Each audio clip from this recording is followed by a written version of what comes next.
नमस्कार, माझं नाव अद्वय जोशी. मी 11वी आणि 12वी साठी फिजिक्स हा विषय शिकवतो. नुकताच मी एक व्हिडिओ बनवला होता जो आता सगळ्या चॅनलवर तुम्ही बघत असाल की MHT CET मध्ये महाघोटाळा झालाय. त्यासाठी मी डेटाचा ॲनालिसिस करून दाखवलं. जो CETचा ऑफिशियल त्यांनी पब्लिश केलेला जो काही डेटा आहे त्याचं आपण विश्लेषण केलं आणि हे दाखवलं की मागच्या 3 वर्षामध्ये कसे पहिले 200-300 रँक्स आहेत, त्यांचे जे मार्क्स आहेत बाकी परीक्षांचे ते सुसंगत नाहीये त्यांच्या रँक नुसार. तो या संदर्भात CET सेल कडून ऑफिशियल प्रतिक्रिया आलेली आहे, त्यांची प्रेस कॉन्फरन्स आहे. सगळ्यात पहिले CET सेलला धन्यवाद की त्यांनी प्रेस कॉन्फरन्स केली. आता त्यांनी जे सांगितलंय, अजूनपर्यंत मी जे प्रश्नचिन्ह उपस्थित केले त्याच्यावर अजून फुल स्टॉप लागलेला नाहीये आणि तो लागणं फार गरजेचं आहे, कारण आता इथे विषय लाखो विद्यार्थ्यांच्या भवितव्याचा आहे. फक्त या वर्षीचे नाही तर पुढच्या वर्षीचे पण, त्याच्या पुढच्या वर्षीचे पण. एकंदरीत शिक्षण व्यवस्था ह्याच्यावर एक प्रश्नचिन्ह आहे की आपली जी एक्झाम सिस्टम आहे ती खरंच फेअर आहे की नाही. तर आधी आपण सरांचा एक रिप्लाय बघून घेऊ, त्यानंतर आपण बोलू. सो ही सरांची प्रेस कॉन्फरन्स आहे, तुम्ही सगळ्यांनी जरा थोडंसं नीट लक्ष देऊन ऐका. सर काय म्हणायचा प्रयत्न करतायत?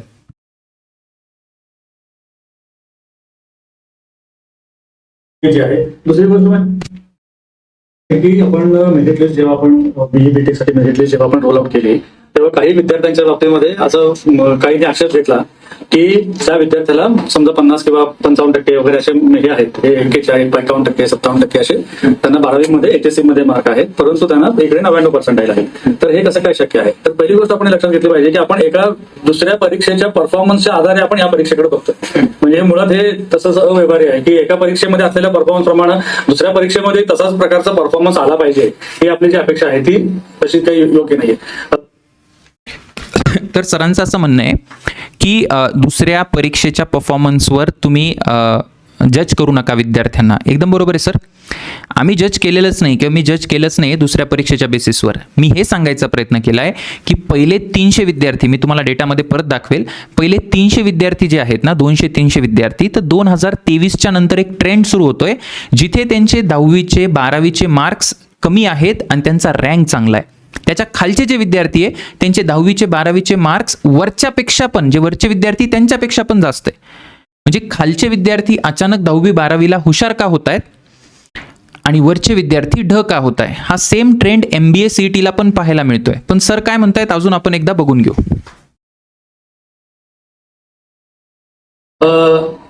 आपण इकडे पर्सेंटाईल म्हणतोय आणि इकडे पर्सेंटेज म्हणतो. मी याच्या आधी मी वारंवार हे सांगितलेलं आहे की पर्सेंटाईल पद्धती वेगळी आहे. पर्सेंटाईल पद्धती ही त्या बॅच साठी असते. त्या बॅच मध्ये जो टॉपर असतो त्याला 100 पर्सेंटाईल म्हणतात आणि त्याला जर त्याचे रॉ स्कोर कदाचित 70% असतील, 80% असतील, 90% असतील, किती रॉ स्कोर त्याचा असू शकतो, परंतु तो त्या बॅच मध्ये टॉपर असल्यामुळे त्याला 100 पर्सेंटाईल मिळतो. आपण याचा अर्थ असा नाही की त्याला 100% मार्क पडले. 100% मार्क म्हणजे त्याला 200 पैकी 200 मार्क पडले तर त्याला 100% म्हणता येईल. सरांचं असं म्हणणं आहे की पर्सेंटेज आणि पर्सेंटाईल मध्ये फरक असतो. सो पर्सेंटाईल म्हणजे रिलेटिव्ह टर्म आहे, ठीक आहे. जसं 100 विद्यार्थी जर मी घेतले तर त्या 100 विद्यार्थ्यांमध्ये सपोज 70 मार्क्सचा जो टॉपर आहे तर त्याचा पर्सेंटाईल किती येईल? 100 येईल, कारण तो टॉपर आहे. तर दुसऱ्या जर 100 विद्यार्थी घेतले त्याच्यामध्ये 60 मार्क्सचा टॉपर असेल तर त्याचा पर्सेंटाईल किती येईल? 100 येईल, कारण तो त्या बॅचचा टॉपर आहे. सो याचा असा हा पर्सेंटाईलचा टर्म वर्क करतो. तर ते म्हणतायत की 60 जे मार्क्स पडले आणि 70 जे मार्क्स पडले, तुम्ही हे कम्पेअर करू नका, पर्सेंटाईल कम्पेअर करा. आणि पर्सेंटाईल आणि पर्सेंटेज वेगवेगळे आहे, ठीक आहे. इकडे 60 आणि 70 मार्क्स जरी वेगवेगळे असले तरी पर्सेंटाईल सेम आहे त्यांचा, कारण दोघांनी त्यांच्या शिफ्टला टॉप केले. पण जर हे फक्त बोर्डचं बघितलं, 70 आणि 60 जर बघितलं तर दोघांचे पर्सेंटाईल नाही बघत आपण, तिथे पर्सेंटेज बघतो. सो मार्क्स बघतो, एकाला 70 पडले, एकाला 60 पडले. सो पर्सेंटाईलवर मी विषय कधी उपस्थित केलाच नाहीये, पर्सेंटाईलचा विषय उपस्थित नाही केलाय, पण सरांनी तो पॉईंट म्हटलाय, ठीक आहे. काही जणांना डाऊट असेल तर क्लिअर झालं. पुढे बघू आपण. कारण तसे मार्क नसतात, कुणाला 190 असतात, 180 असतात. एखाद्या बॅच मध्ये 180चा टॉपर असतो, तो सुद्धा 100% असतो. एखाद्या बॅच मध्ये 190 वाला असतो, तो पण 100% असतो. एखाद्या बॅच मध्ये 170 वाला असतो, तो सुद्धा 100% असतो. त्याच्यामुळे ज्याला 170 मार्क पडले त्याला 85% मार्क पडले, कोणाला 80% मार्क पडले. त्याच्यामुळे आपण हे जे मुळात जे पर्सेंटाईल आणि पर्सेंटेजचं एक जे तुलना करतोय ती चुकीची आहे. दुसरी गोष्ट म्हणजे 12वी मध्ये काय मार्क पडले आणि त्याला CET मध्ये काय मार्क पडले, आणि आपण काय करतो त्यात सुद्धा फक्त सिलेक्टिव्ह घेतोय आपण. आता सर काय म्हणतायत, आपण सिलेक्टिव्ह घेतोय. सिलेक्टिव्हचा अर्थ काय होतो? सिलेक्टिव्ह म्हणजे काहीच असा डेटा घेणे, काहीच माहिती घेणे दिलेल्या पूर्ण माहितीमधून जी माझ्या जे मी म्हणतोय त्याला सपोर्ट करेल. सो त्याच्या काउंटरला जी माहिती आहे, जी त्याच्या अपोजिट आहे, ते मी घेतली नाही. ठीक आहे, असं सरांचं म्हणणं आहे. 2-4 विद्यार्थीच घेतोय. ओव्हरऑल जर आपण सगळी जर हे बघितली, मेरिट लिस्ट बघितली, तर जसे त्याला 12वी मध्ये चांगले मार्क आहेत, तसे त्याला सीईटी मध्ये पण चांगले मार्क आहेत. आणि 12वीचे हायर पर्सेंटाईल आणि सीईटीचं हायर पर्सेंटाईल ह्याचं जे कोरिलेशन आहे ते पॉझिटिव्ह कोरिलेशन आहे. आम्ही काल त्याच्या संदर्भामध्ये एक स्टॅटिस्टिकल स्टडी पण करून घेतलेला आहे. आता इथे सगळ्यात मोठी गोष्ट आहे. मगाशी सर काय बोलले? मगाशी सर बोलले की 12वीला तुम्ही कम्पेअर करू शकत नाही सीईटी सोबत. आता सर काय म्हणतायत की यांची स्टडी झाली आहे, स्टॅटिस्टिकल स्टडी झाली आहे की 12वीच्या मार्क्समध्ये, 12वीच्या PCM मार्क्समध्ये आणि सीईटीच्या पर्सेंटाईलमध्ये पॉझिटिव्ह कोरिलेशन आहे. याचा अर्थ 12वीला जर जास्त मार्क्स असतील तर ऑन अन ॲव्हरेज सीईटीला पण जास्त पाहिजे, आणि जर का कधी 12वीला कमी असतील तर सीईटीला पण कमी पाहिजे. हे सर म्हणतायत, हे मी म्हणत नाहीये. सो सर सेम पेजवर आहे ज्या पेजवर मी आहे. चला आपण जाऊ, आपण डेटा बघू काय म्हणतो. तर डेटाला जर तुम्ही बघितलं ना, तर सगळ्यात पहिले बघा, सरांचं ॲनालिसिस एकदम परफेक्ट आहे. 2023 जर तुम्ही बघितलं ना, तर ह्यालाच आपण पॉझिटिव्ह कोरिलेशन म्हणतो. की इकडे जे HSCचे 12वीचे मार्क्स आहेत आणि इकडे जे सीईटीचे पर्सेंटाईल आहेत, तुम्ही पर्सेंटाईल विसरून जा, यांचा रँक बघा. रँक आणि इकडे मार्क्स हे सुसंगत आहे. नॉट ओनली दॅट, SSC आणि HSC मध्ये सुद्धा ते थोडंफार कोरिलेशन तुम्हाला दिसेल. माझा मुद्दा हाच आहे, जो विद्यार्थी सीईटीला चांगलं करतो ना, तो 12वी आणि 10वीला पण चांगलं करायची शक्यता जास्त असते. मला हे पूर्णपणे ठाऊक आहे की 12वीला विद्यार्थी एखादा खराब करू शकतो, कारण आपण 12वीला लक्ष देत नाही. ठीक आहे, सीईटी ही ऑब्जेक्टिव्ह एक्झाम आहे, सीईटीकडे लक्ष देतो, मी ते म्हणत नाही, पण मी ऑन अन ॲव्हरेज म्हणतोय. आणि हे सिद्ध होते बघा, ह्यांचे 12वीचे मार्क्स आणि ह्यांचा रँक, हे म्हणतात पॉझिटिव्ह कोरिलेशन. आता सरांच्या टीमनी हा डेटा नाही बघितला का 2025चा? सरच म्हणतायत पॉझिटिव्ह कोरिलेशन पाहिजे. हा डेटा बघितला नाही सर तुम्ही, की इकडे 51 मार्क्स आहेत, 51% आहेत, आणि इकडे किती आहे सर? 99.92 आहे. म्हणजे हे जाऊ द्या. रँक बघा, फर्स्ट रँक जो टॉपर आहे आपला तो 51चा आहे, सेकंड रँकर आहे तो 51 आहे. कशामध्ये? PCM मध्ये. बरं, PCM जाऊ द्या, HSC 12वी जाऊ द्या, यांना 10वीला सुद्धा मार्क्स नाही आहेत. 10वीला सुद्धा मार्क्स नाही आहेत. तुम्ही खाली खाली बघितलं तर बघा, आता इथे 86, 89, 88, 85, हे 55 आहे, हा 67 आहे. माझं म्हणणं हेच आहे की 2024 पासून 2025 म्हणजे 2023च्या नंतर, म्हणजे 24, 25, 26 या 3 वर्षामध्ये हे कोरिलेशन बिघडताना दिसते. असे विद्यार्थी येत आहेत जे एलिजिबल नाही आहे रँकला, आणि हा डेटा प्रूव्ह करतोय. सर स्वतःच बोलले, आणि हे मी तुम्हाला हेच सांगायचा प्रयत्न करतोय की हे तुम्ही जर नीट बघितलं ना, तर हा या वर्षीचा 12वीचा डेटा आहे, 12वीचा. तर ज्यांचे हे सीईटीचे रँक्स आहेत, आता हे बघा, हे विद्यार्थी ज्यांना 85 पेक्षा कमी आहे बोर्डमध्ये 10वीला आणि 70 पेक्षा कमी आहे PCMला. तर सरांचाच मुद्दा आपण घेऊ. सर काय बोलले की 12वीच्या मार्क्समध्ये आणि सीईटीच्या रँकमध्ये किंवा पर्सेंटाईलमध्ये कोरिलेशन आहे. करेक्ट? मान्य? म्हणजे 12वीला ज्यांना चांगले मार्क आहेत त्यांना सीईटीला चांगले असतील ऑन अन ॲव्हरेज. आता तुम्ही टॉपला बघा की 70 पेक्षा कमी मार्क्स असणारे या वर्षी किती विद्यार्थी आहेत? पहिल्या 100 मध्ये किती आहेत सर? 41. करेक्ट? दुसऱ्या 100 मध्ये 33, तिसऱ्या 100 मध्ये 16. आता काय होतंय ना, जसं आपण खाली जातो तसं हा नंबर वाढायला पाहिजे. मला काय म्हणायचंय की हे काय दाखवतंय की 70 पेक्षा कमी किती जणांना आहे? 70 पेक्षा कमी किती जणांना आहे? तर 70 पेक्षा कमी म्हणजे इथे जे आहे ना, 41 जणांना बोर्डला कमी मार्क्स पडले असं तुम्ही समजा. इथे 33 जणांना कमी पडले, इथे 16 जणांना कमी पडले, पण इथे किती कमी जणांना कमी मार्क्स आहेत? याचा अर्थ असा म्हणायचा आहे मला की इथल्या मुलांचं बोर्ड चांगलं आहे, इथल्या मुलांचं बोर्ड चांगलं आहे, इथल्या मुलांचं बोर्ड वाईट आहे, 12वीचं बोर्ड वाईट आहे, SSCचं बोर्ड वाईट आहे, पण मात्र सीईटीला मार्क्स चांगले आहेत. हे कोरिलेशन सर तुम्ही बघितलं नाही का? हे तुम्हाला दिसत नाही का? हेच माझं म्हणणं आहे ना की टॉपला कॉम्प्रोमाइज केलंय, टॉपला अटॅक करायचा किंवा कॅप्चर करायचा प्रयत्न झालाय. पुढे बघू आपण अजून सर काय म्हणतायत.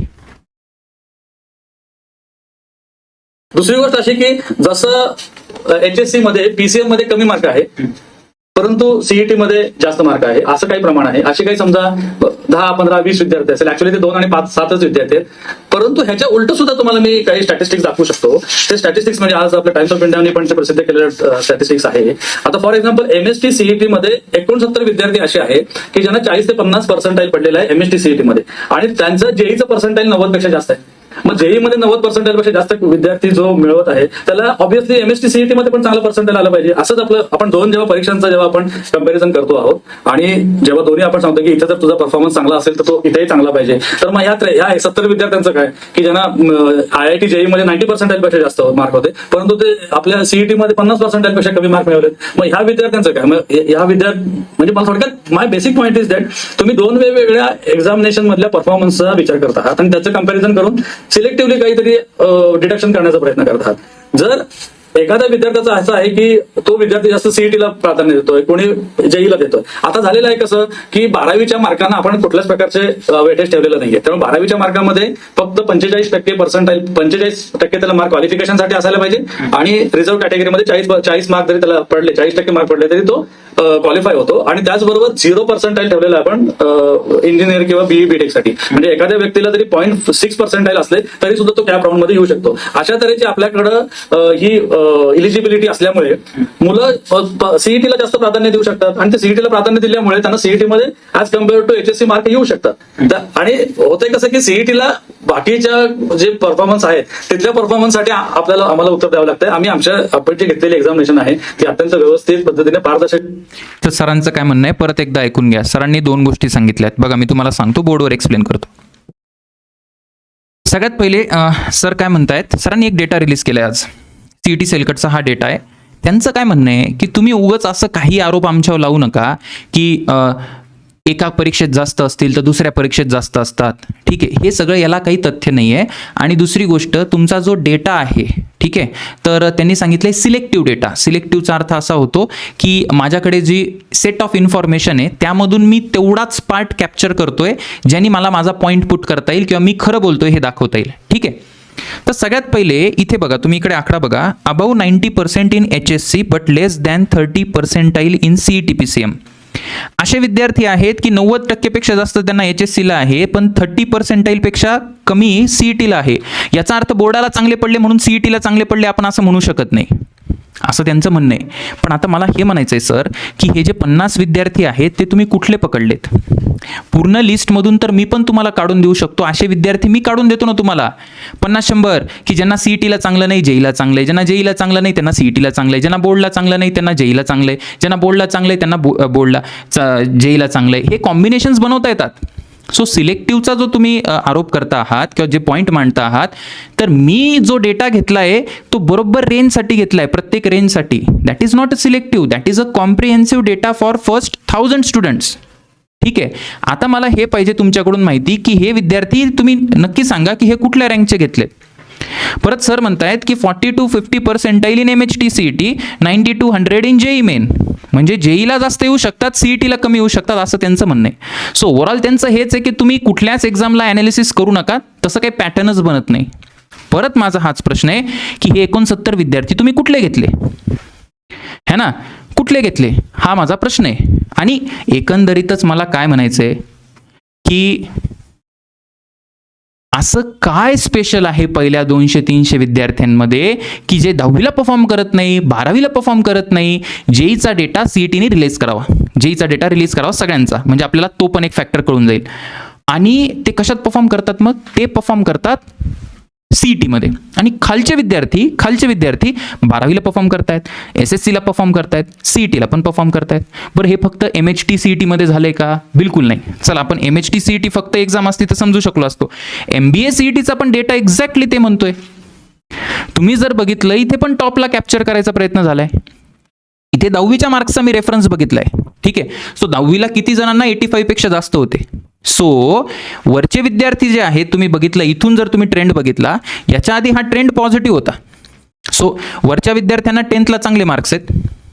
ठीक आहे, खाली गेलं तर ऑन ॲन ॲव्हरेज तुम्हाला कमी संख्या होताना दिसेल, जे पॉझिटिव्ह कोरिलेशन दाखवते. रँक खाली गेल्यावर मार्क्स खाली जातील.